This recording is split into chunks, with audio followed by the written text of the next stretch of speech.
welcome Patti and Eileen to the OT brunch. Thank you for coming on at the end of your Friday.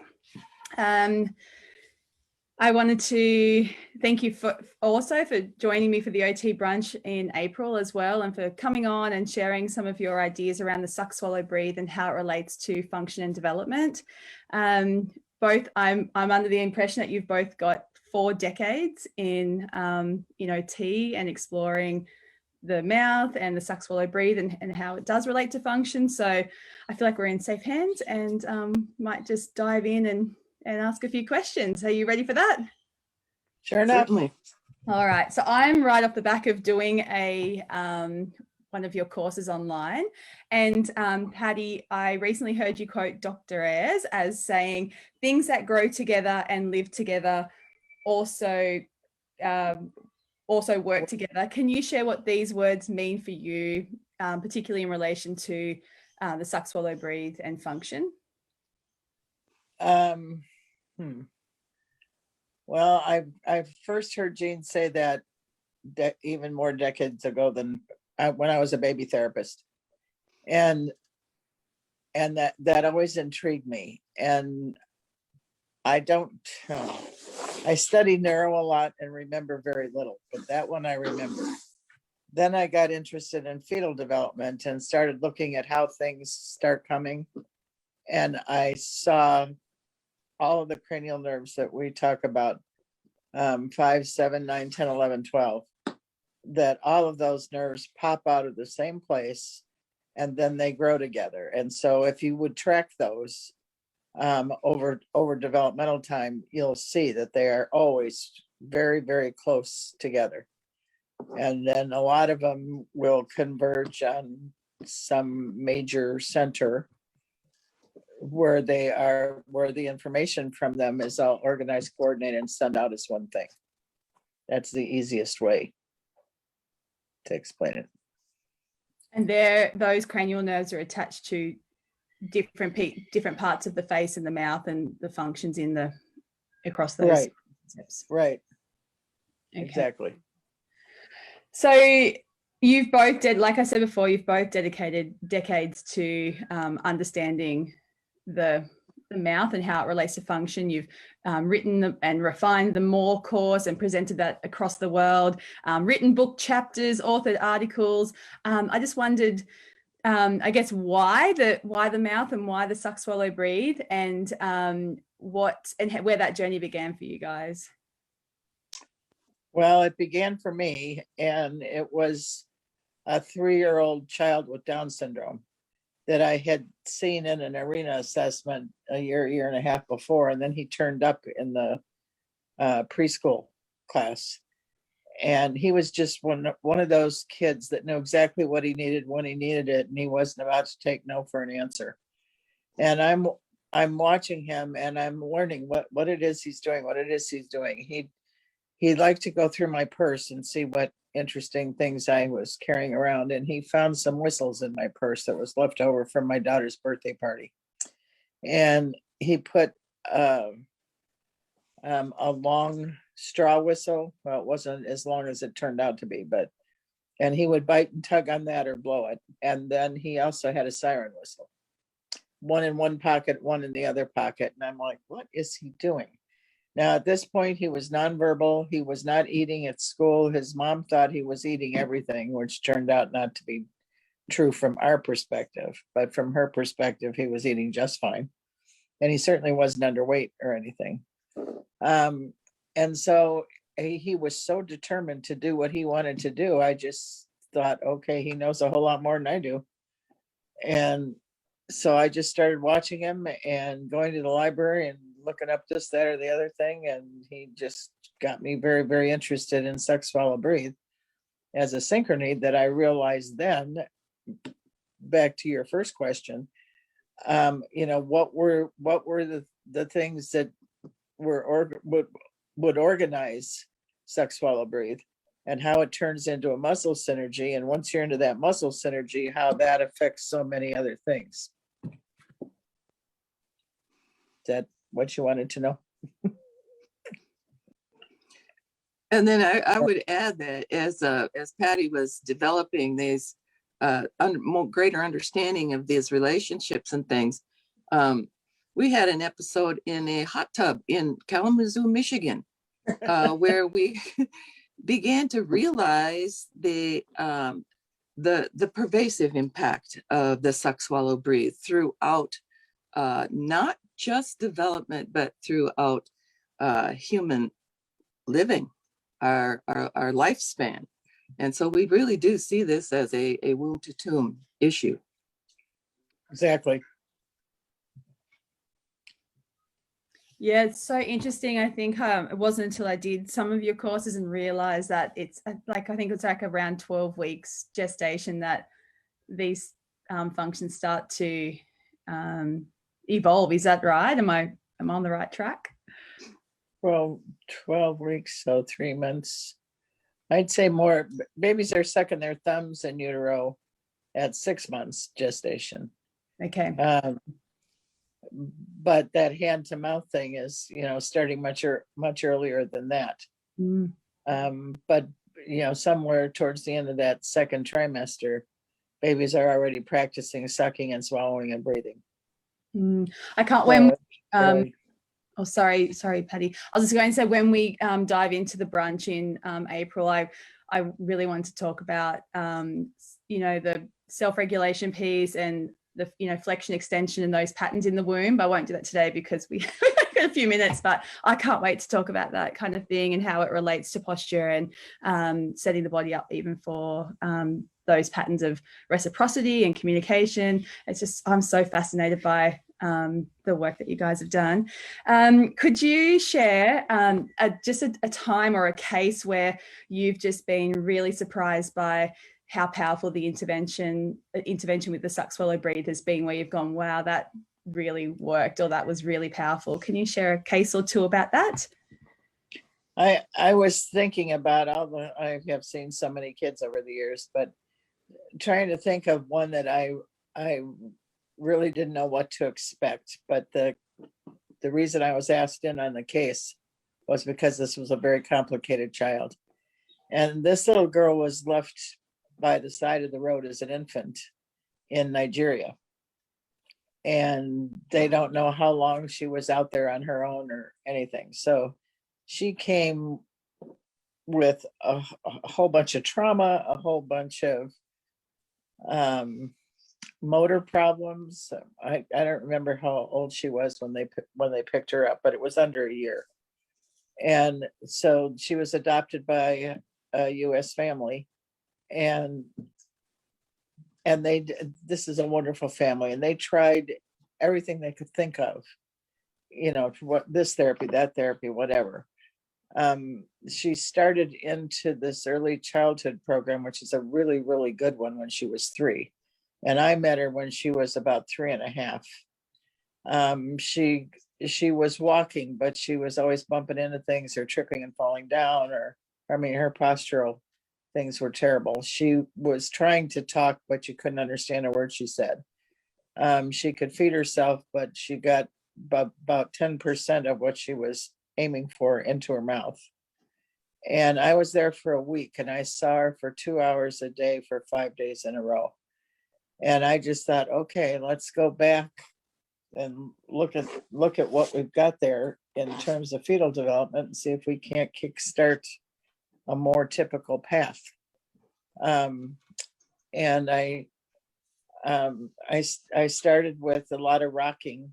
We did, because I knew we needed some more regulatory stuff. So we did a lot of that.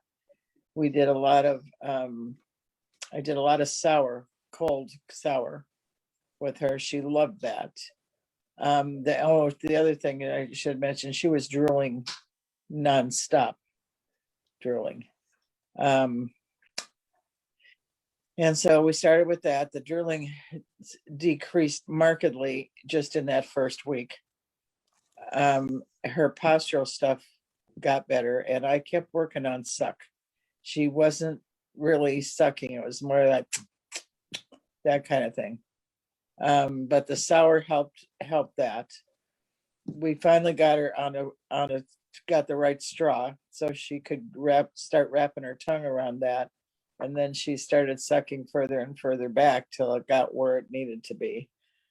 And I think on day 3, she tried to say something to her mother and it came out almost clear as a bell. And all of us just sat there staring at her like, what? And looking at me like I'm just, the queen of the universe or whatever. I had no idea. I mean, I just went for what we already knew, backed it up, developmentally backed it up and started where I thought we might be able to get to. And by the end of the week, she was on an air mattress on all 4s, laughing like crazy. She was very, very social. And yeah, I mean, she just wanted to be everybody's best bud and she wanted to know everything about you. So her speech got better enough that she could start relating to some of her peers in the preschool, which was good. And we saw all those things come. The regulation came for postural stuff. The regulation came for the sex swallow breathe stuff. And it came for breath well enough, and that suck was working well enough that she was able to articulate better. That's probably the most impressive case I think that I've ever seen. But I was really flying by the seat of my pants, to tell you the truth. That's so amazing. I just wish I could see you in action, you guys in action, and see these types of things, because it sounds like you are queen of the earth when you tell these stories, Patti. It's the science. It's just the science. What about you, Eileen? Anything you've seen that's amazing, like just beyond the ordinary for you in this industry? Well, actually, I think that one of the things that is maybe surprising is that that applying this actually is not beyond the ordinary. It gets you the ordinary. Right. And I mean, it's the simple things like kids that are trying to swing on, one of the ropes, and they can't hold on, or they're in total extension, and you give them some gum and they're able to pull in their flexion. Something as simple as that. I had a kid one time I was seeing, and it was a in-home visit, and I could only see him once a week because the insurance wouldn't pay, and we don't want to go into the U.S. Health system. But he was like, 18 months old, and I had been seeing him for 3 or 4 months, once a month, and he was nonverbal. He was delayed motorically, and his parents were not real engaged with following up on things. And so one time I came with a bottle of bubbles, and you know how little kids love bubbles. And it was the type of bubble pipe that he could put in his mouth to blow through to get the bubbles going. And he, of course, loved that. He had a lot of fun with that.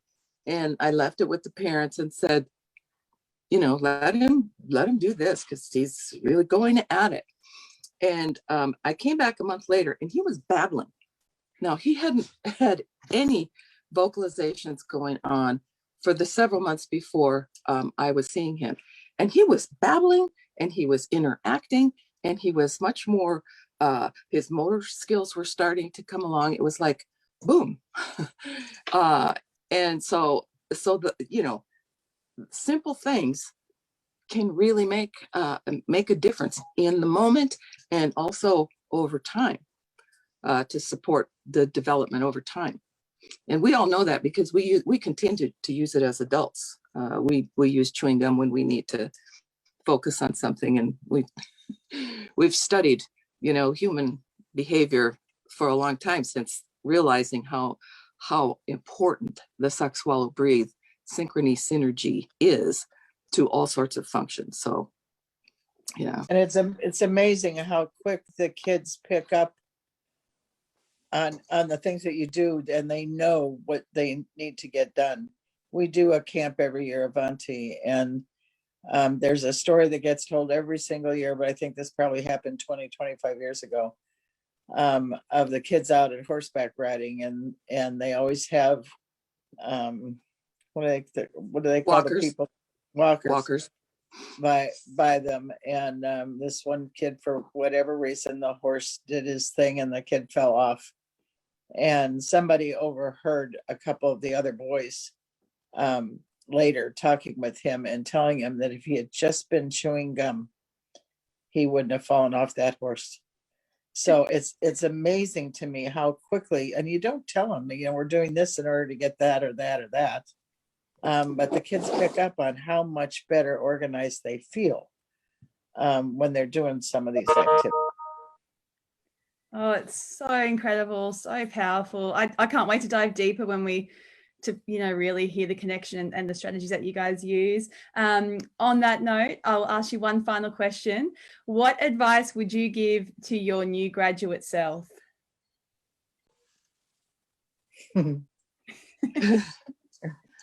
I would say don't stop studying. Don't think you've got a degree and now you know it all. I'm afraid most of us come out of school that way. Thinking, okay, I can do this now. And then you get your first 3 patients and realize, I don't even know why I have this diploma. But it was Philip that sent me back to the books. And I learned so much more once I had real kids in front of me, and I had specific questions about those kids. And find your mentors. I chased down, I was relentless. I chased down Dr. Ayers. I chased down Pat Wilbarger. I chased down Mary Kawar. I just, and to talk to them, to follow them around. And they were just so gracious, to say, well, come on out, follow me, stay with me for a week. I can't even tell you how important that was to keep my mind constantly learning. That's what I'd say.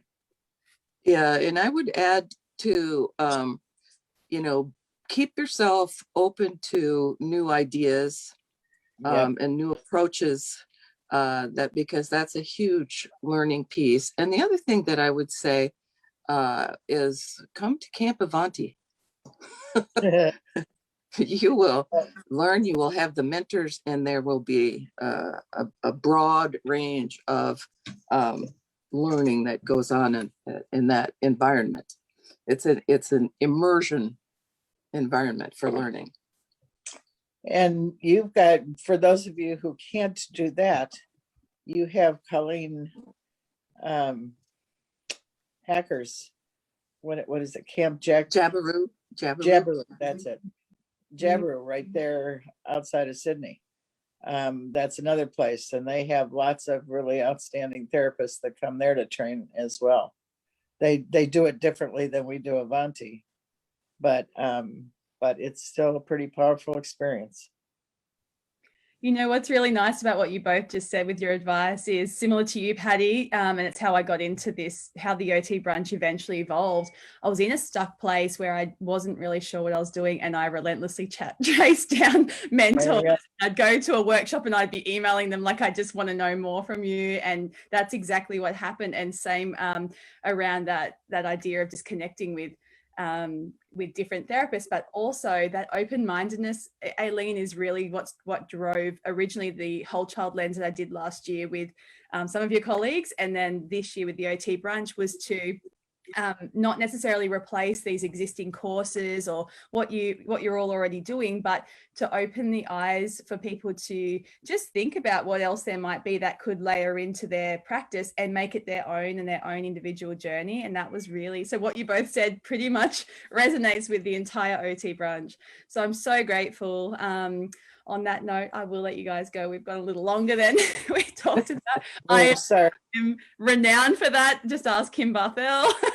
But I'm so grateful. I can't wait to see you both, for a longer discussion next month, and hear more of your stories. That's just what lights me up, and that's why I wanted to do this discussion format too, because that's what inspires people, your lived experience and the stories you have to share. So thank you so much for being so open with us and sharing that today. Thank you. Welcome. Yeah, we'll see you next month. Have a lovely weekend. It's still Friday afternoon for you. I wish we could just do that, like go to a different time zone and just keep having happy Friday afternoon. Take Take care. I'll Okay, see you too. Thanks again. Thank you.